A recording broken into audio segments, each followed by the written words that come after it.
by trips that I've taken to the Okanagan, and like to think of them as landscapes, but not particularly landscapes because they've been abstracted.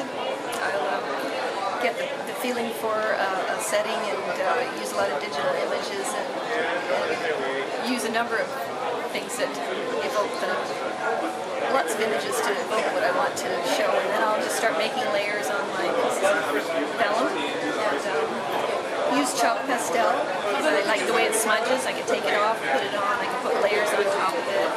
Conte works well with it as well because it's the same consistency as the chalk pastel and smudges. And just keep working with them until I got the right feeling for the piece.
So, been for years now, been walking the dog, and because the kids were still younger, you have to make breakfast, so there's all that work to do with family. So I've been photographing, because that takes no time. You're out there with the dog anyway, photograph. But I've never had time to actually work on the images themselves afterwards. So then this summer, finally, the kids are older, they're out, like my daughter's off in Halifax, etc.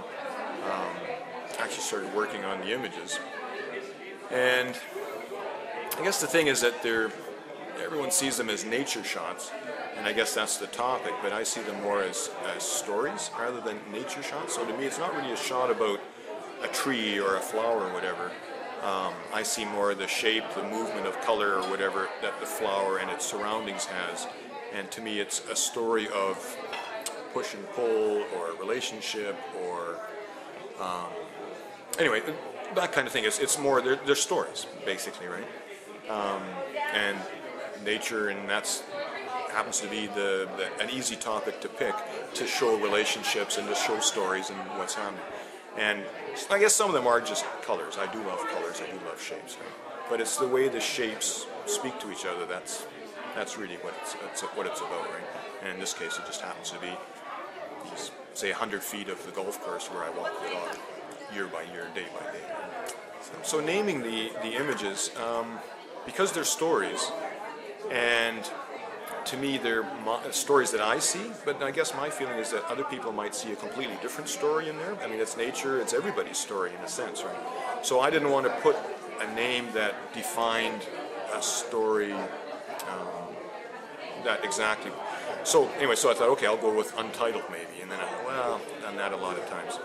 So I wasn't too happy with that. And then, so I guess the second thing that's, for me, interesting with photography, computers, and artwork from them is these are machines. We're using machines to make things that people can't emote to. So I find that intriguing, these mechanical devices, and yet we can produce things with these mechanical devices that make us have feelings and other thoughts and so on, and stories and so on.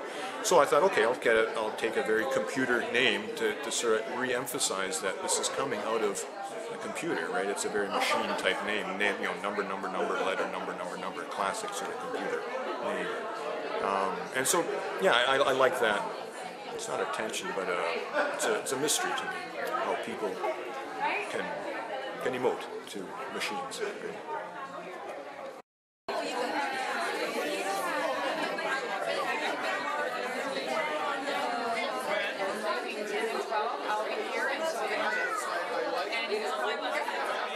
Congratulations.